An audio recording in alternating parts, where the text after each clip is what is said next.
Atoms में energy का एक बहुत ही बेसिक क्वेश्चन, फंडामेंटल क्वेश्चन है। फिगर नहीं था, फिगर मैंने बनाया है।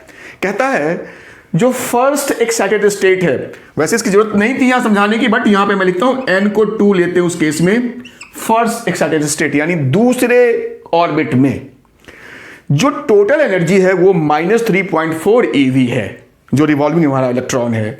तो पूछा है कि जो काइनेटिक एनर्जी होगी इलेक्ट्रॉन की वो कितनी होगी, पोटेंशियल एनर्जी कितनी होगी, और तीसरा चीज पूछा है अगर जीरो पोटेंशियल एनर्जी का जो रेफरेंस है अगर उसको मैं चेंज कर दूं, भाई पी जो है ना उसका हम एक रेफरेंस पॉइंट लेते हैं जिसके रेस्पेक्ट में हम बोलते हैं कि इसका पी इतना है, एक रेफरेंस पॉइंट होता है।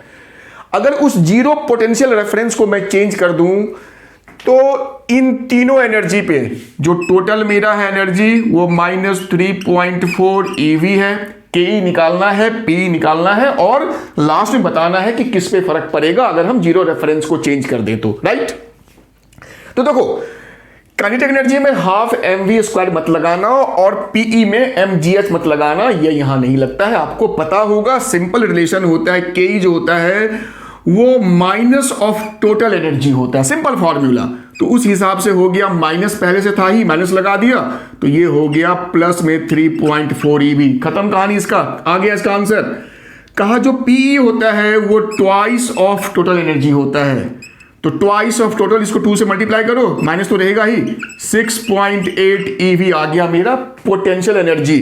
Third part is very interesting. कहा कि किस पे फर्क पड़ेगा अगर मैं जीरो पोटेंशियल को चेंज कर दूं। तो कहा देखो काइनेटिक एनर्जी जो है बहुत इंटरेस्टिंग चीज है, ये केवल डिपेंड करता है मास और वेलोसिटी पे, इसके सेहत पे कोई फर्क नहीं पड़ेगा, ये तो सेम रहेगा। अब चूंकि हमने पीई का रेफरेंस ही बदल दिया तो पक्का है कि पी मेरा जो है वो चेंज करेगा जब हमने रेफरेंस ही बदल दिया है, और चूंकि टोटल एनर्जी को कंजर्व रखना है, पीई मेरा चेंज हो चुका है और के मेरा कांस्टेंट है, तो पक्का जो मेरा टोटल एनर्जी है वो भी चेंज करेगा। बहुत ही कॉमन सेंस की बात है।